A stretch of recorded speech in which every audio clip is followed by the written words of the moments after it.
and I wasn't aware of my early signs and symptoms of relapse. And so that was kind of a common thread with me is, hey, I'm going back in the same neighborhoods, the same people, the same affiliates, not being aware that I definitely wanted to pick up, but I had no insight, as to at that point. And then the overarching 3,000-foot issue was the drugs were getting better. And so, the oxycodone 30s turned to heroin pretty quickly, Everybody, before the episode gets started, I just wanted to let you know that today's title sponsor is the Yatra Trauma Center here in Krabi, Thailand, where I reside. A little bit of background there.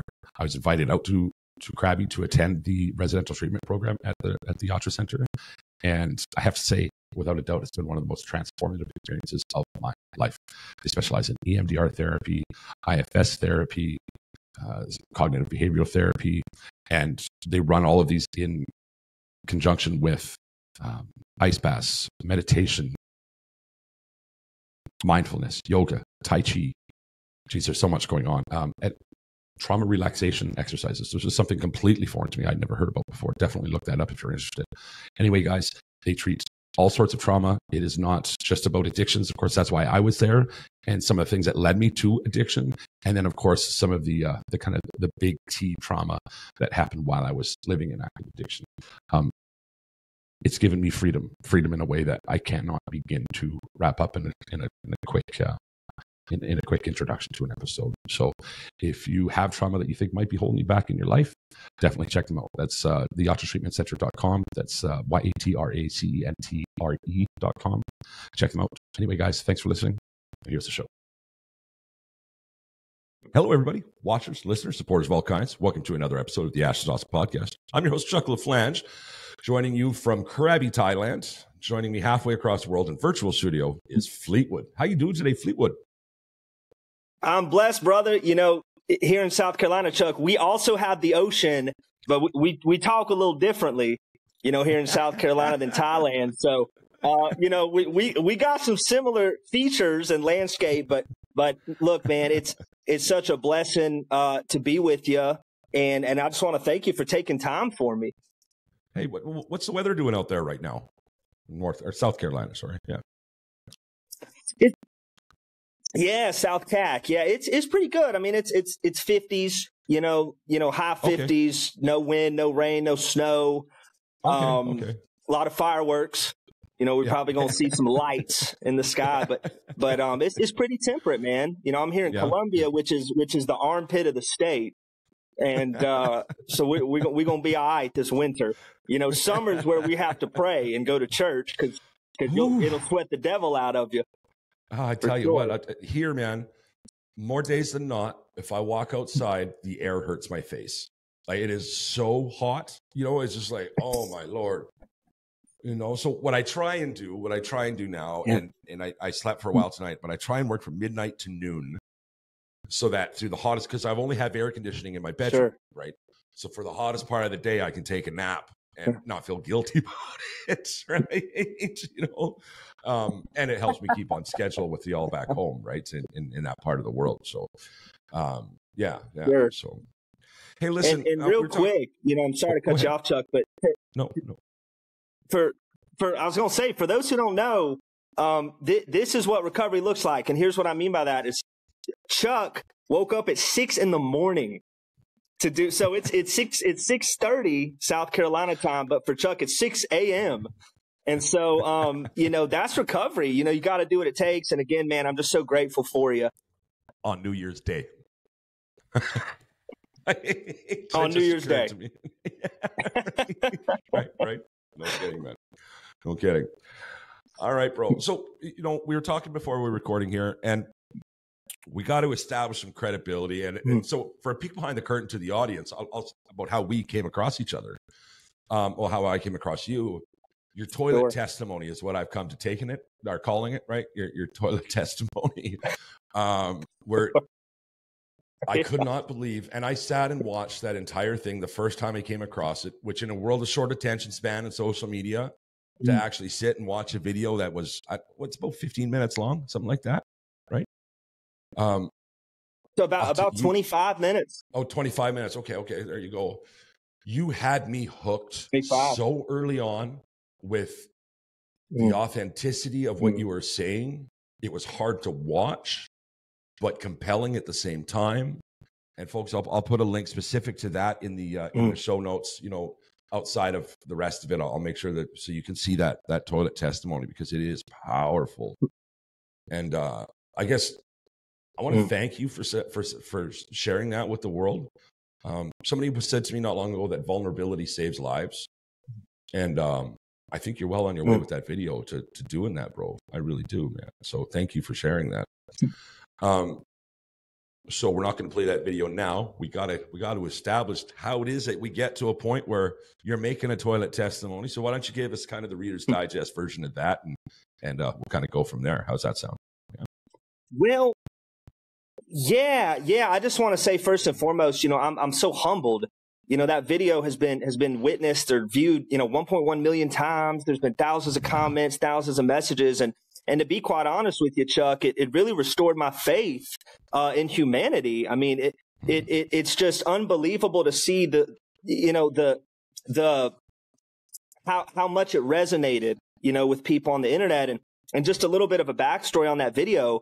You know, it's from 2019, and so at that point, man, I'm 28 years old. I had been to 3 treatment centers. You know, I was about to get evicted.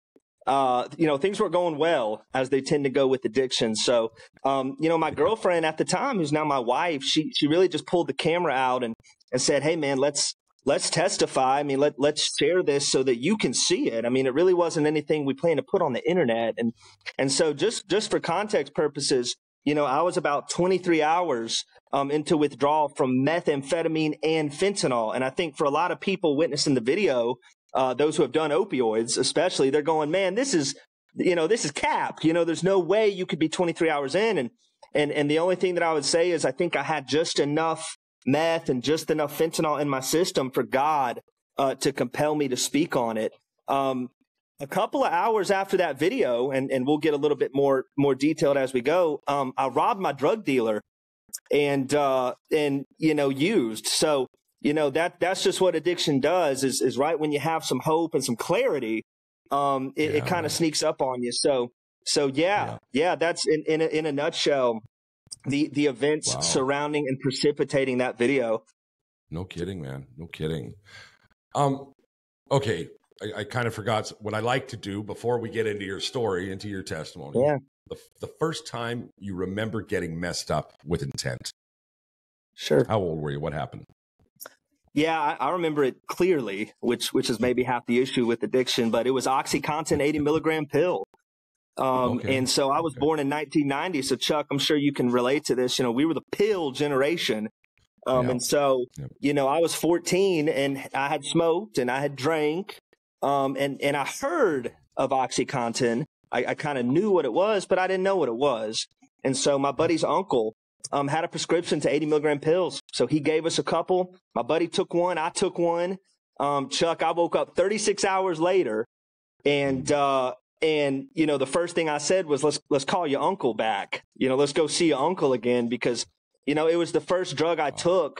And you know what resonated with me, Chuck? It wasn't the euphoria as much as the feeling of normalcy. I mean, I remember very clearly right when it hit me going, this must be how a normal person feels, or this must be what life is supposed to be like.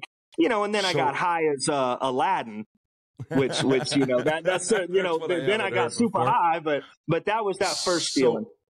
So with that said, were you self-aware enough at the time to understand what that feeling of normal, like to really what that drug was doing for you, or was it just a feel-good thing? No, sir. No, at that time, I did not have the foresight or the hindsight to have an awareness of that. But when I look back on it, that was very much my sentiment was, you know, life is okay. You know, I hadn't really experienced that, you know, in my early teens and preteens. And that was the first moment I felt that life was okay. Okay. And so just, I ask that of all my guests, that exact same line of questionings, because I find it a very curious thing about that self-awareness. And it's about 70-30 to the way you just answered. So now you know where you fall in that stat from my very limited anecdotal experience. Asking that question of people, about 30% of people be like, no, I knew I knew exactly what it was doing for me, and I was all in. And sometimes I wonder about if that's a little bit of hindsight mixed in with that, but Sure. I find that it's a very interesting thing to do, right? So with that said, now let's continue on with kind of your story, where it went from there, and how we end up in a place. Yeah, I'll try to condense it just to keep it succinct so we can get to some more maybe consequential topics. But long story short, Chuck, I took Oxy at 14. I ended up becoming a dealer of oxycodone 30s. We were getting them from Broward County in Florida when I first started at Clemson University. And then at age 19, I went into my first treatment. I stayed 6 days, left, stayed sober for 2 years. This is going to be an important point. I stayed sober for 2 years. I did not engage in a program of recovery. And so that's a really important distinction. And then my second treatment, I was about 23, 24, stayed 2 weeks, left.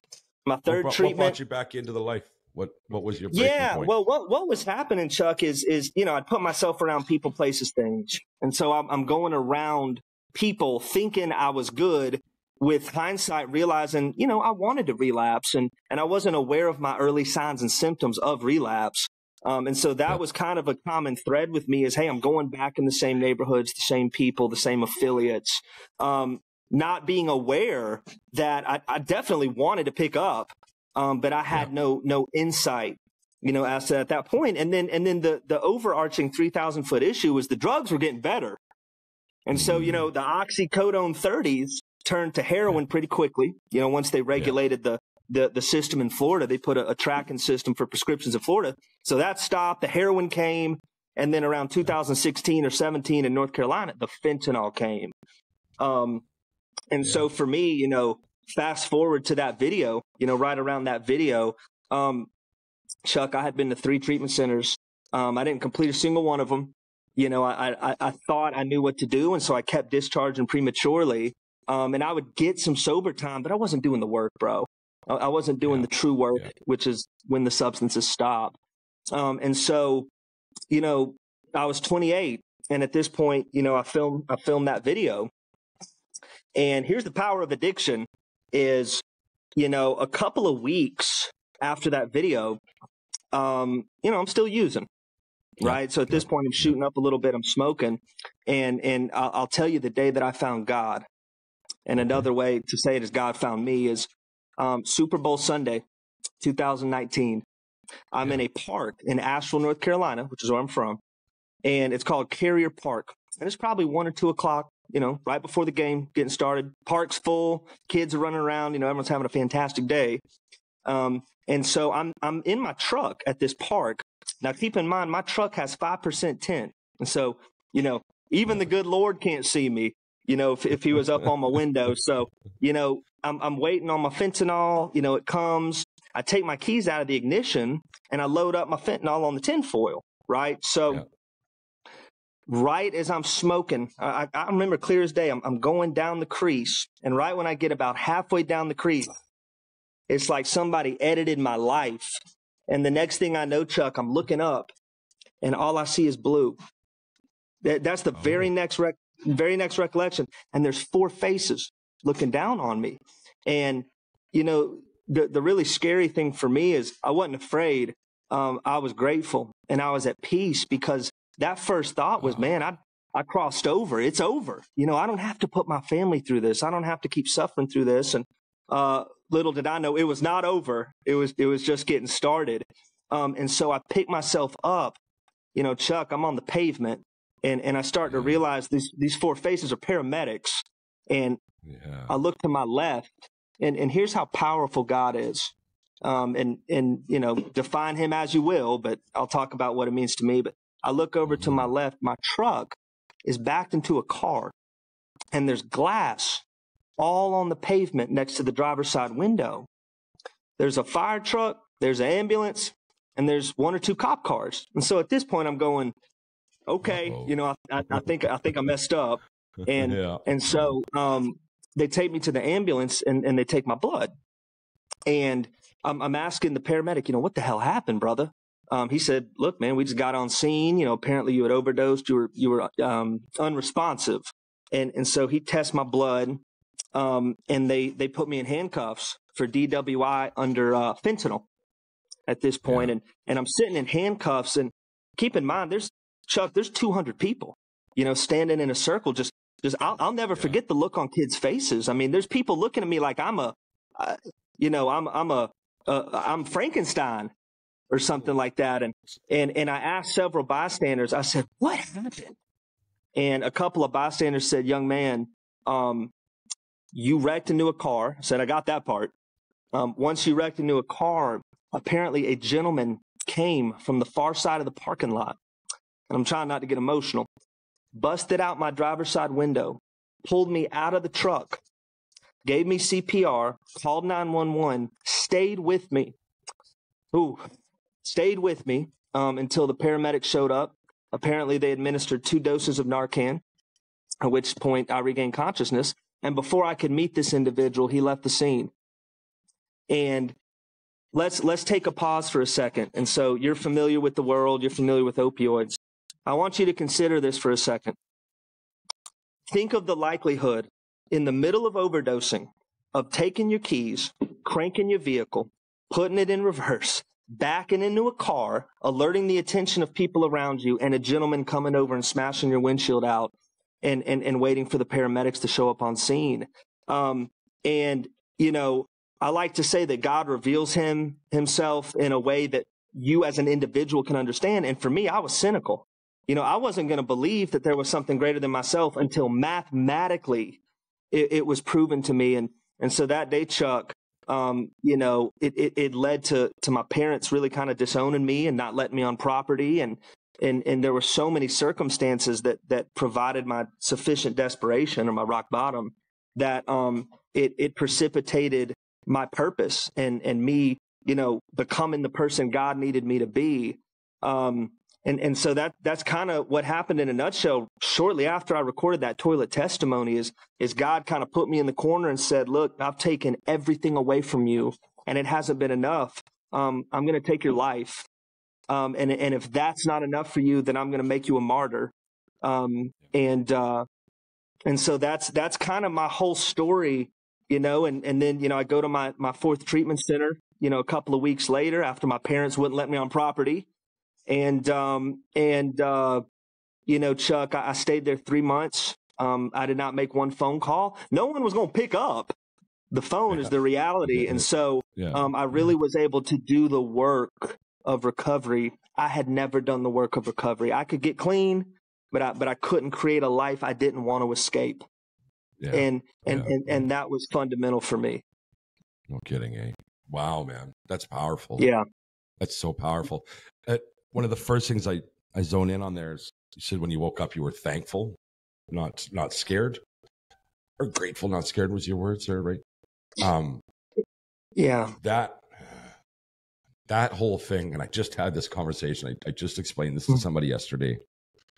There's a reel I made some time ago about turning your sorries into thank yous and how powerful that can be. So instead of, hey, I'm sorry I messed up again, because, hey, our families have heard it. Our loved ones have heard it. They know when you are, they know when you're not. How about thank you for giving me another chance?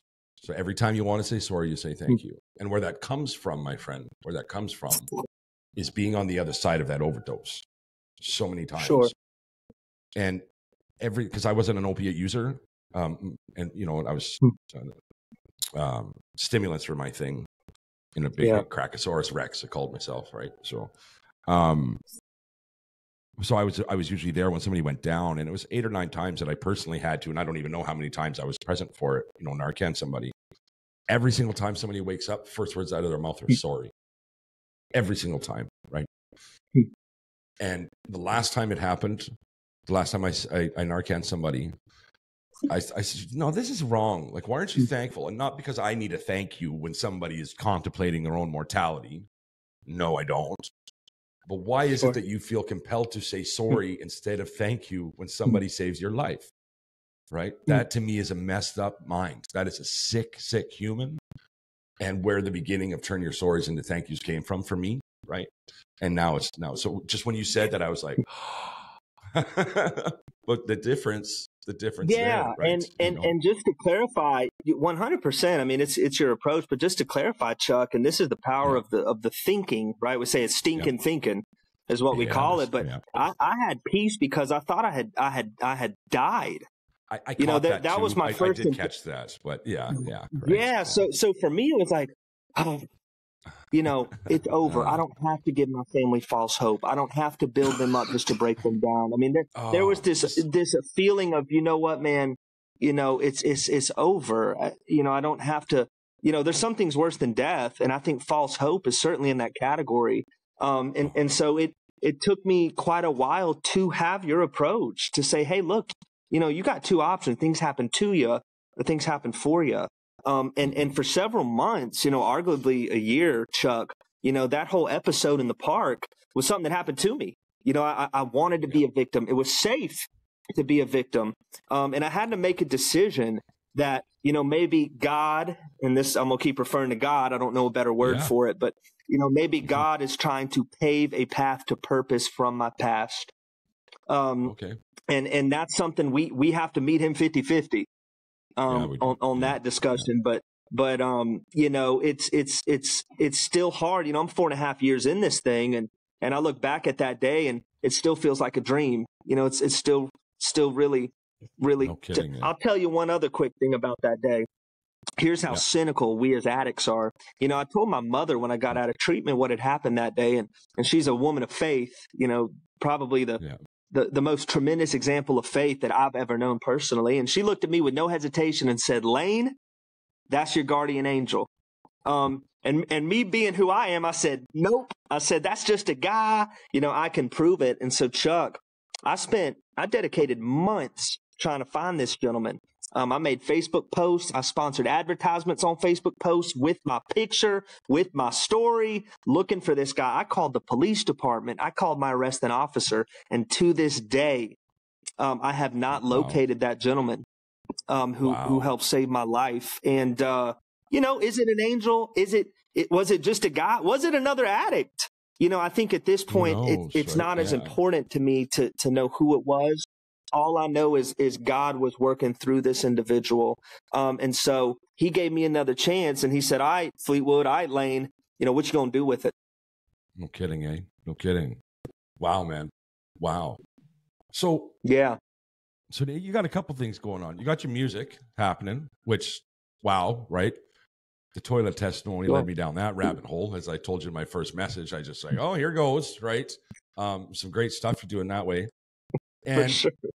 You've referred to here as clinicians, as you've made some references as we've been speaking previous to recording about what you're doing. Obviously, you're working or you're at some sort of treatment facility. So what happens your music? Your music was happening while you were using, I'm guessing, like during your using days. Is that correct? Yeah. Okay, you know what? Let's talk about that. Yeah, absolutely. So how's your music changed? Yeah, so I'll try to keep it succinct. Yeah, I was going to say, I'll talk your ear off and then I'll talk your other one off. So I'll try to keep it, succinct. But the music thing was like drugs for me, Chuck. It was a way for me to cope with the world. And so, I started in about 2014 with productions. Me and my brother were trying to produce and start a label. And then it just kind of evolved to us, being in front of the camera and us doing the music and us producing our own music and promoting our own image and our own music. And so you can see on my channels, especially on YouTube, when I was an addict and then when I got clean, the messages are definitely different. It's always been a dream to have a label. I definitely didn't plan on necessarily being in front of the camera, but, God prepares us for these things and compels us to testify. And now, for a quick public service announcement. One of the best ways to reduce stigma is with education. If you still have questions that we haven't answered on today's show, you can learn more about Together We Can's education group at twcrecoverylife.org. Hey everyone, this is Ryan Bathgate from Kaleidoscope Wednesdays. I wanted to bring a public service announcement to you today about Narcan, or also known as naloxone. These kits have saved so many lives over the years. I can attest for that. Being in the industry for so long, I can tell you, since we've had the opioid crisis declared in 2016, it has saved thousands of lives, and I've watched it personally save hundreds of lives. These kits are small, easy to use. You can keep them in your glove box or in a cupboard in your home, and you never know when somebody's going to need them. If you have a hard time finding a Narcan kit in your area, just email us here at ashestooawesomepodcast@gmail.com. Throw Narcan in the subject line, tell us where you are, and we'll do the legwork to find that for you. If you wanted to send me a question for my Kaleidoscope Wednesdays, again, email ashestooawesomepodcast@gmail.com. We will read that question on air, and I'll do my best to answer it in a comprehensive way. That's all I have for now. We'll go back to the show. Thanks for listening. And I think music is definitely a powerful avenue for that. It is. Okay, so where are you now? What's going on? What's happening? Why are you a clinician now? What's up? Well, for those of us who went to treatment, there's always a group of people that tell you that you should do this as a job, right? So I remember being in treatment and people going, "Man, you thought about being a counselor?" And excuse my language, but I said, "Fuck no." There's no way I'm coming back into these places. I don't care what circumstances. And what happened is, my first master's degree was in health administration, and so for me, I was working a pretty good job. I had a career. I had about 2 years of recovery, after going to that fourth and final treatment center.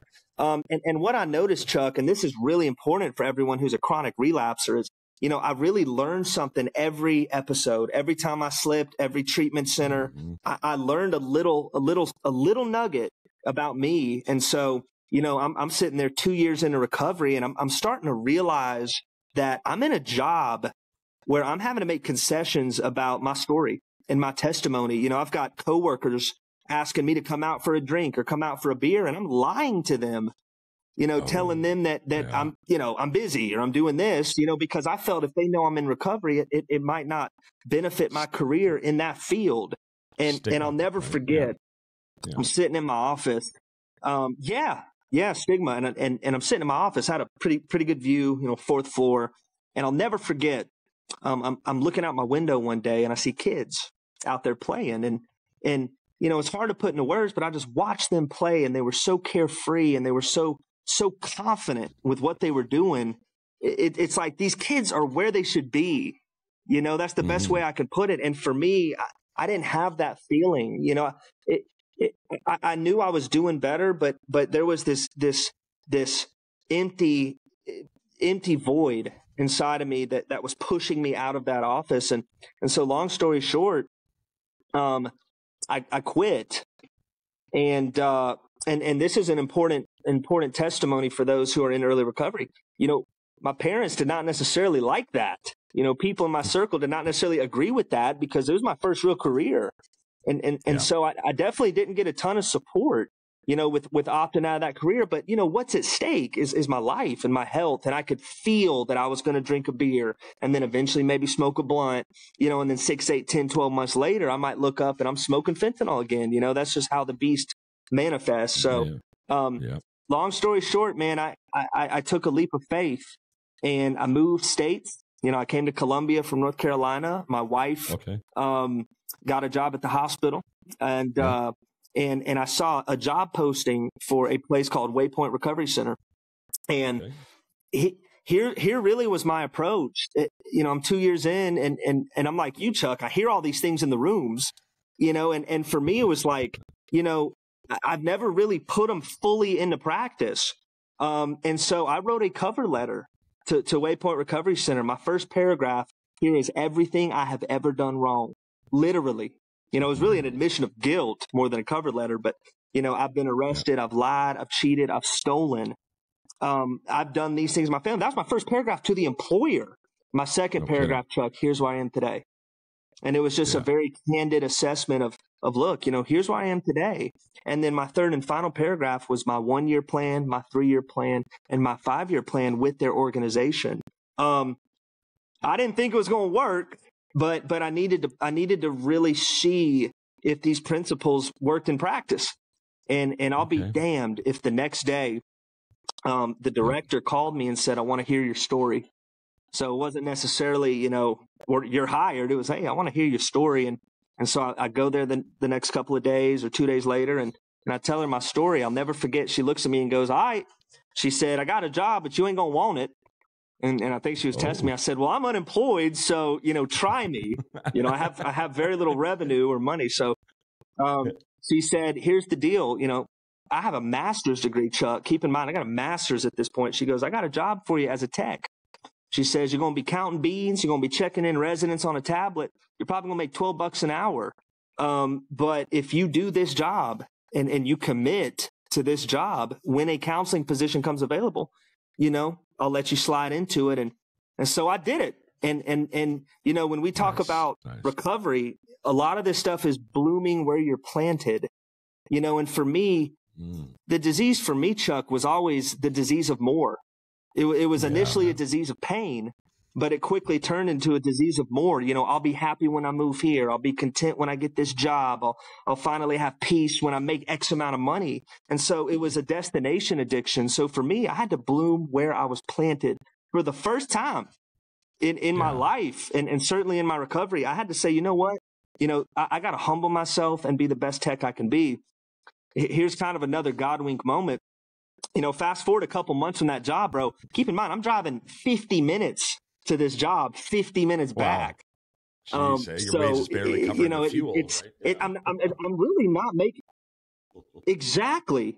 So I'm really not making money. And so I remember very clearly, I called my father and I said, Dad, look, man, I don't think I can continue doing this. I mean, I love it.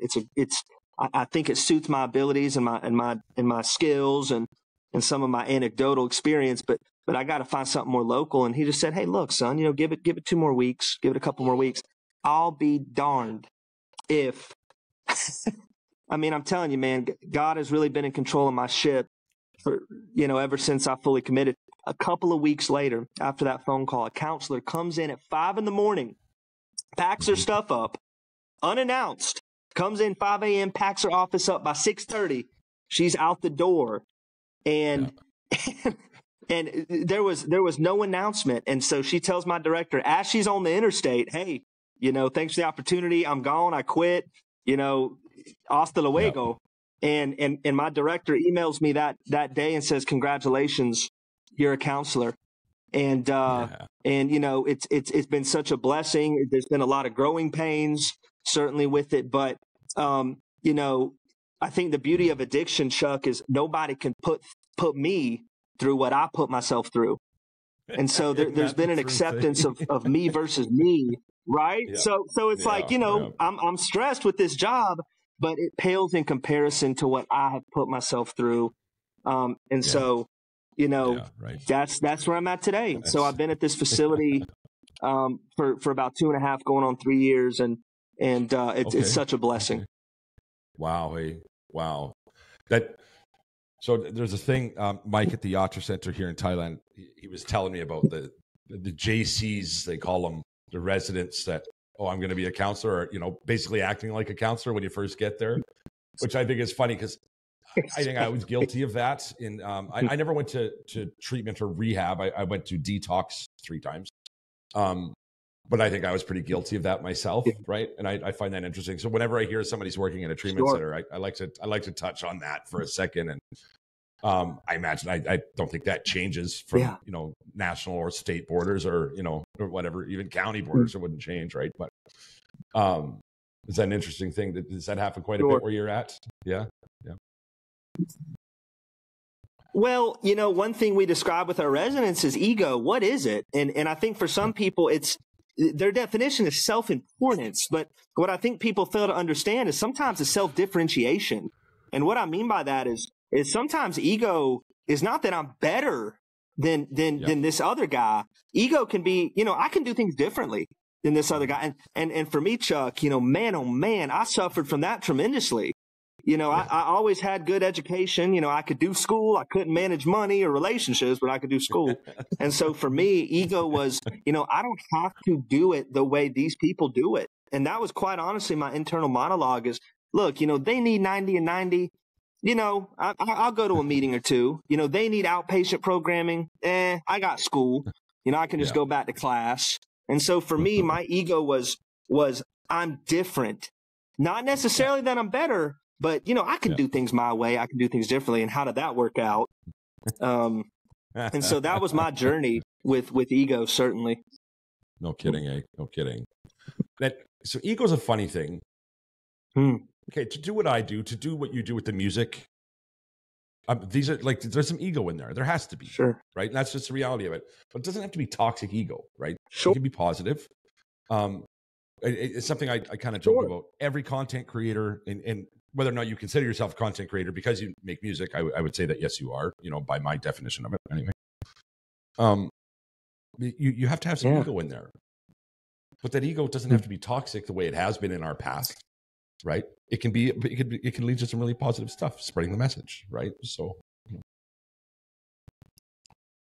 yeah, no question. And so, you know, this is important because we often discuss this with our residents is, you know, I'm really, Chuck, and you're probably finding this out a year and a half in recovery. You know, I really don't feel that different than the guy who was smoking fentanyl and the guy who was shooting up dog food.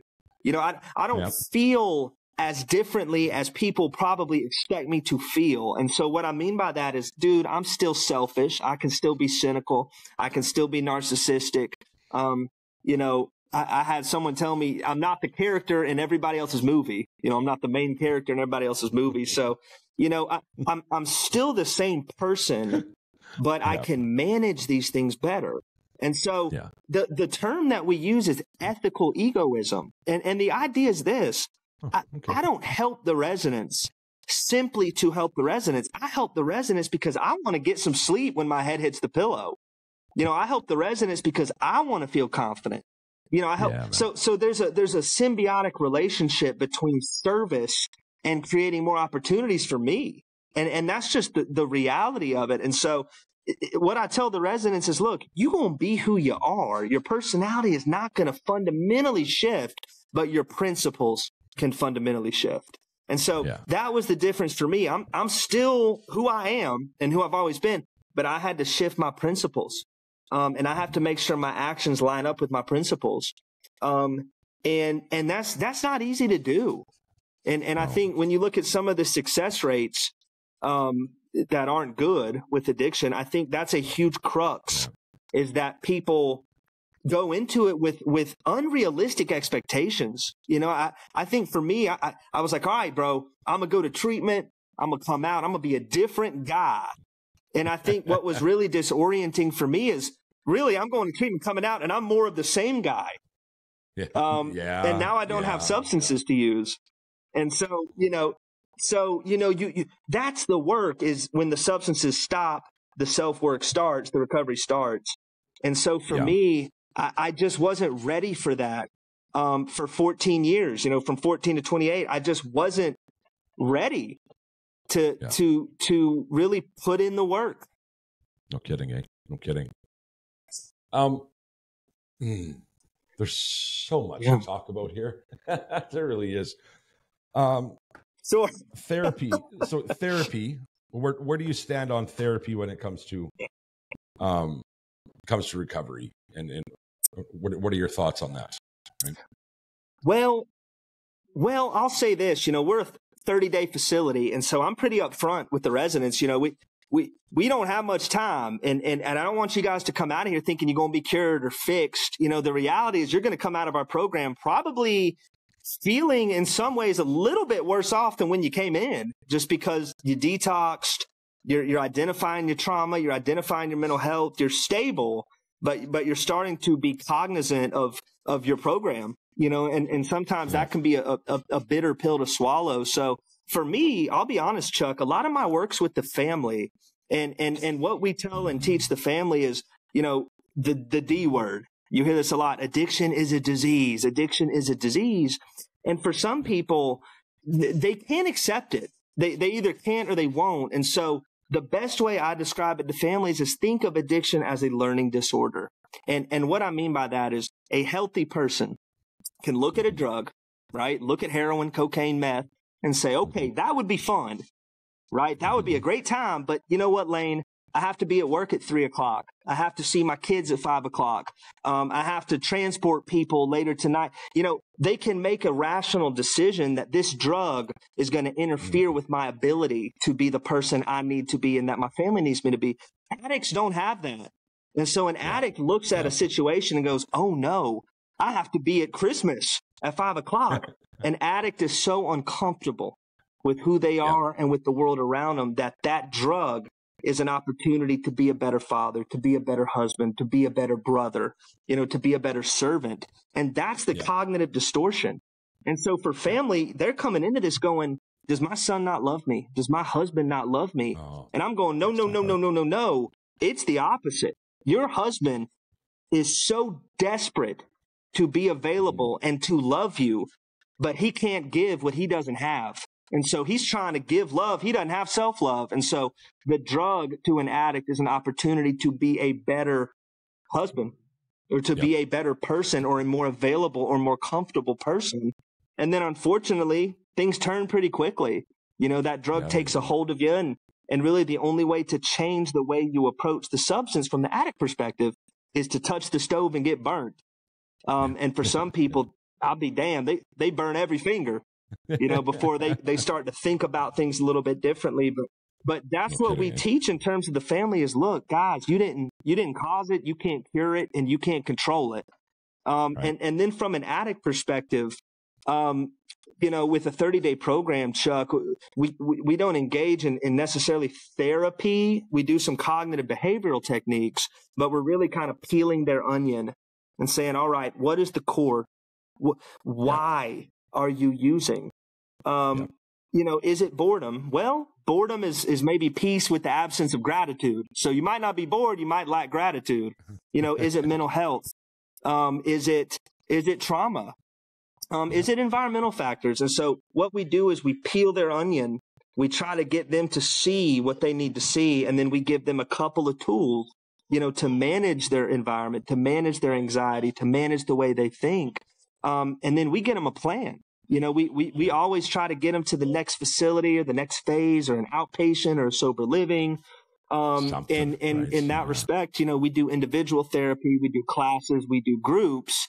And so we keep them moving, you know, day in and day out. But I'm pretty upfront that, you know, look, guys, this is step one, a huge step, the most important step. But this is step one in a lifestyle modification and a lifestyle change. Absolutely. I'm going to take this moment to do a plug because you just kind of set it up for me. Well, I set it up, then you set it up, but I really wasn't going there with it. Sure. Yatra Center is one of my sponsors. They're now located in Krabi, Thailand. They were in Phuket, Thailand, and that's what brought me here. I got to tell you, man, they're their only center like themselves in the entire world. They focus on trauma 100%. It's not just for addiction, but his background, you know, he's been clean for 20 years now, kind of lends itself to the addiction side of things. Therapies, cognitive behavioral therapy, internal family systems therapy, EMDR, which I don't know if you have any experience or exposure to EMDR. For those that don't know, it's eye movement desensitization reprocessing, has completely changed my life. But it's not just about traveling to Thailand to do therapy. It's this holistic approach of mindfulness, meditation. There's yoga, Tai Chi, ice baths. Ice baths or something else. I don't know if you've ever tried one of those, man, but my first one was like the longest minute of my life. And by the time I left, I was looking forward to a 5-minute one. You do, eh? They are just, oh man. I suffer with ADHD in like extreme ADHD. I self-medicated for 25 years and I didn't even know I had it, right? Until I got sober.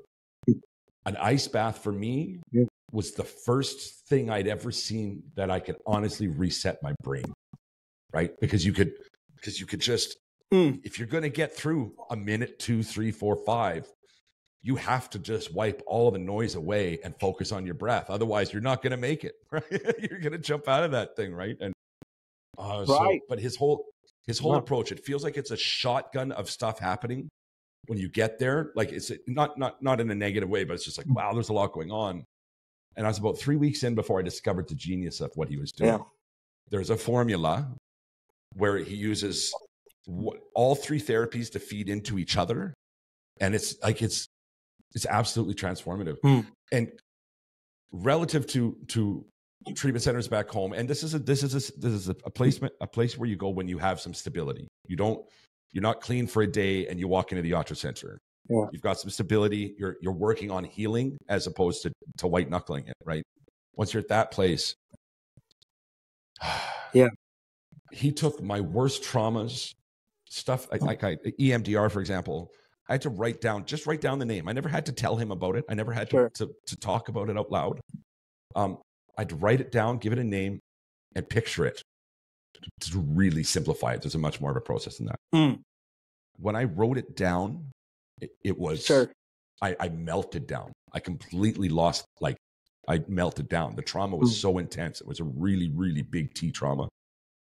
And 20 minutes later, I was able to talk about it in a matter-of-fact way and started addressing how that has impacted my life in just the most incredible way. I can't say enough good things about the Yatra Center. So check them out, guys. If you're at a place in your recovery, families as well. Most of our program is dedicated to families because let's face it, people in active addiction aren't tuning into a podcast, right? Not typically anyway, but who is their families. So check it out, guys. It's well worth it. But there's a long-winded plug, but I kind of have to. That's I just believe in it so much. And Chuck, real quick, my finder's fee on this stuff is about 10%.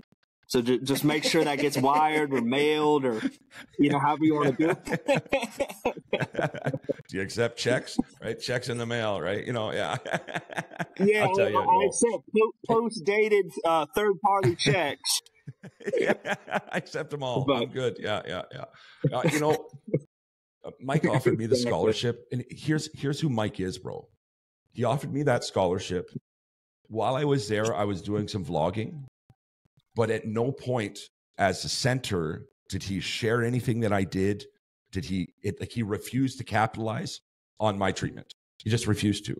And they're trying to build their own brand. They've only been open for 2 years, right? But he's just like, no, man, this is about you. Right. I am not going to gain. I'm not even going to be perceived to having gained anything from you. I just want to help you heal. And it was just, oh man, and they have started a healing journey for me because it's long from over. The tools that they gave me when I walked out the door, there's so much more that they've given me that I can continue to work with, but I can't say enough good things about it. Right. So yeah. Right. Yeah. But anyway. And I'll say this real quick, Chuck, when we look at addiction, we look at the co-occurring disorders, which is really a lot. I mean, it could be anxiety, depression, bipolar, and PTSD. And, the statistics are pretty overwhelming. 80% of addicts on average, 80% have a co-occurring disorder. And so when we say this is a disease of pain and not of substance, the statistics bear that out. Yeah, they sure do. They sure do. Right. And I think, one of my guests, a quite well-known doctor a few months ago, said he believes that we are a very short time away from addiction even being talked about separately than mental health. And I hope he's right. I hope that it's, that the two aren't separate anymore. I hope that they are together, right? Because once we can start treating it the way that it is, and it almost sounds cliche to use that moral failing, term, but here it is. I'll say it. The real moral failing is treating people with addiction like they have a moral failing, right? To me, that's where we go wrong, right? If we could just, treat it for what it is, and that is a disease, then I think the world would be in a much better place, right? So,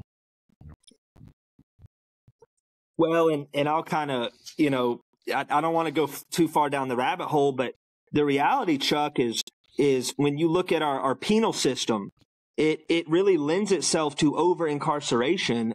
We've got 5% of the world's population and like 25% of the world's incarcerated population. So I think the unfortunate part is a lot of mental health issues, but certainly addiction has been punitive, has been a punitive approach. So I don't think there's evil people in the system, but I think sometimes the system can lend itself to revenue. And I think the reality is that we're having to change the way we look at things, because with the advent of fentanyl, the taxpayer is paying out billions in emergency services and government subsidized treatment. And so, the painful irony is things have gotten so bad that even the government, because all they care about is the bottom line, right, is money. Even the government's having to come in and saying, we've got to change our approach to addiction, because we're spending so much on reactive or reactionary services, that how do we become more preventative? And that's why these needle exchanges come about. And up in Canada, you guys are a little bit ahead of the curve with government funded IV spots and places you can go shoot up with a clean needle. And we're going to have to evaluate these approaches from a compassionate standpoint, but the government is coming from a fiscal or financial standpoint. And so that's, what my generation is going to have to really deal with and legislate. Well, and you can speak to that. There's studies done, and I can't quote the name of the paper, but my weekend co-host is Dr. Lisa. She's a psychiatrist who specializes in addiction up in Calgary. She is a soul that you have to watch to believe, man. She's amazing. She's never suffered an addiction herself, but her brother has for a very long time. She quit her job as an engineer in the oil field to go back to school, become a psychiatrist to further understand her brother's struggle. That's who she's just, I love Lisa. She's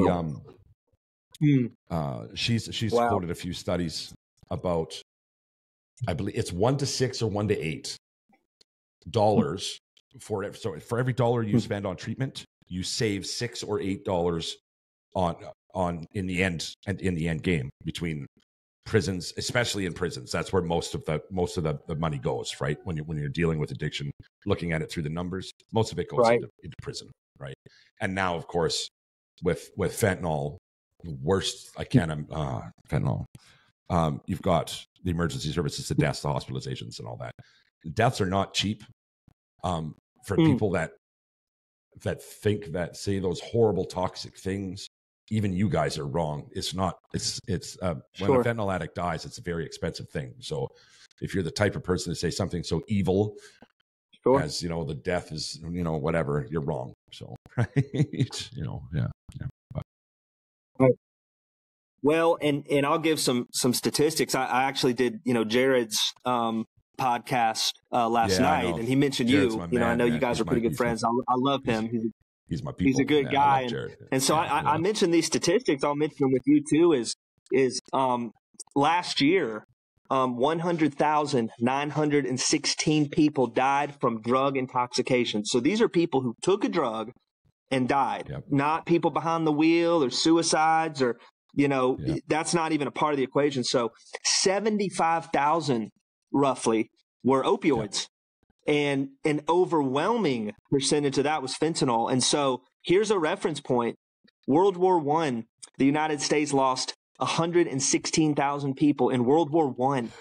And so we're facing World War I level casualties on an annual basis.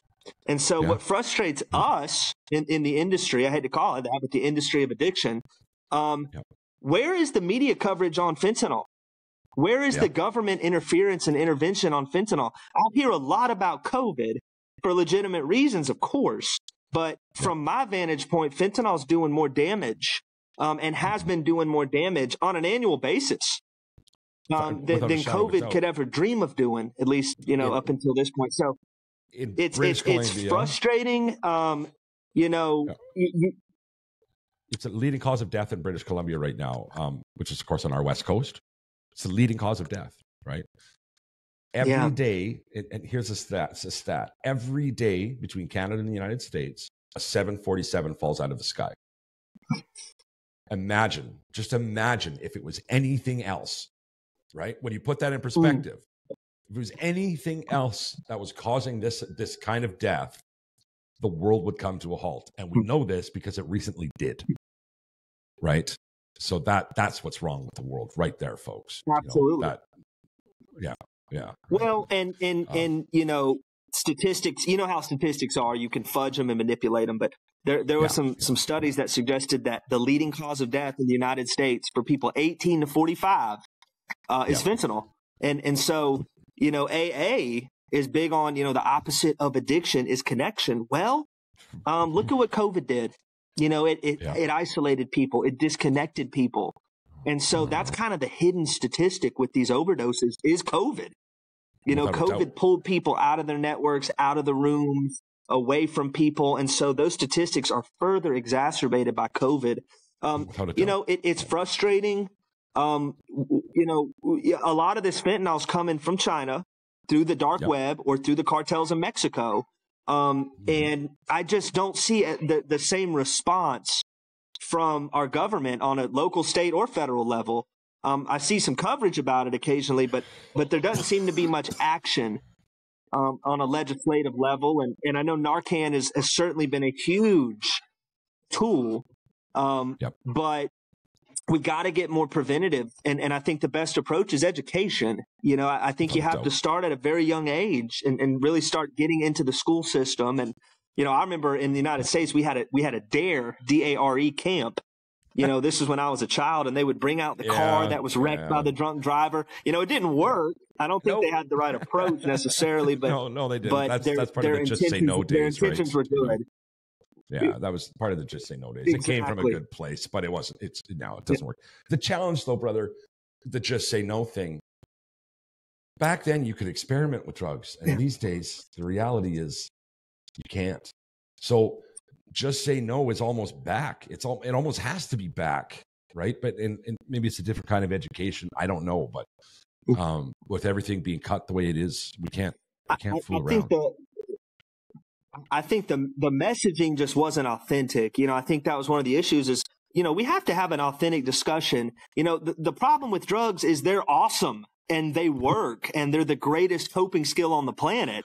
So what we have to see in recovery is, are you going to create or find a life that you don't want to escape? Are you going to find something better than the drug? Are you going to create a life that's better than the escape that a substance provides? And I think, DARE Camp certainly didn't do that. It's kind of so one-sided that people were curious more so than educated. I don't know, every single time that's come up on my show, people have said, that just made me more curious, right? Because, I was just, risk takers and all that stuff as we are as kids, right? So, yeah. Hey, listen, we've been going at it for an hour here, man. Absolutely. And I'd like to thank you for coming on the show. That does bring us to my favorite part of the show, and that is the Daily Gratitudes. Everybody, Daily Gratitudes are brought to you today by, me. I am looking for funding, guys, in a big, big way. If you could help out, I would very, very much appreciate it. I'm in Krabi, Thailand. I'm trying to come up with money for my education visa so I can get myself some stability for a year. And after years of active addiction, I tell you, stability really does mean something. With that education visa, it buys me a year. I also take a course for 48 weeks to learn the Thai language while I'm here. And that way, of course, I can, kind of immerse myself into the culture a bit more. The reason that I'm in Thailand, after attending the Yatra Treatment Center to address some of my traumas, I decided to stay because the cost of living is so much less here. And back home, I wasn't going to be able to continue spreading the message full time. And that is what I live for. So please, guys, anything you can do to help out would be very much appreciated. There'll be the address here up at the top, the email addresses that you can send. Either if you're in Canada, you can send an Interact e-transfer. You can PayPal from anywhere in the world. And if one of those two options doesn't work from you, of course, you can hit the GoFundMe page at huapodcast.com/GoFundMe. So thank you very much, guys. And back to the show. So what you got for us today? Yeah, well, Chuck, I'll start with you, brother. As I said at the beginning of the episode, it's 7, I guess now it's 7 a.m., over where you're at. So I'm just grateful for an opportunity to testify and to connect and to share fellowship with you. So I'm really grateful, Chuck, that you're here with us, and I just mean alive, first and foremost, and then secondly that you have this opportunity, to bring people together, and beyond that, brother, I'm just grateful to have my breath. and to, you know, have my child and my wife and my parents back in my life. And I'm just really grateful for an opportunity to improve. That's really a big part of my program. And you know, beyond that, man, God gives and God takes. And I'm certainly grateful for the ride and the journey, and I'll accept whatever he takes or gives. Mm-hmm. Mm-hmm. Wow, man. Wow. Myself, I'm grateful to another wonderful guest. I'm so thankful that I came across that toilet testimony, as I've been calling it. I mean, you might have another name for it, but that's what it'll forever be on my show. So I gotta say, I'm grateful for that noise in the background too. That children's, they just make my heart happy. You know, to see somebody being a parent is wonderful, right? Absolutely. So yeah. I'm also grateful to every single person who continues to watch, listen, support, like, comment, share, do all the things down at the bottom there, please. Every time you do any one of these things, you're getting me a little bit closer to living my best life. My best life is to continue making a humble living, spreading the message. The message is this: if you're in active addiction right now, today could be the day. Today could be the day that you lead a lifelong journey. Reach out to a friend, reach out to a family member, call into detox, go to a meeting. I don't really care. Just get that journey started, because it is so much better than the alternative. And if you have a loved one who's suffering addiction right now, just take the time to listen to our conversation. You just take one more minute out of your day and text that person. Let them know they are loved. Use the words, "You are loved." That little glimmer of hope just might be the thing that brings them back.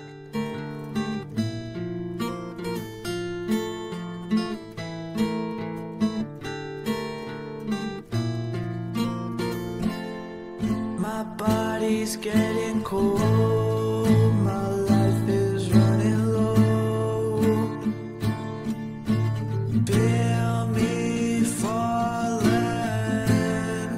my life is running out. I pray I make it now,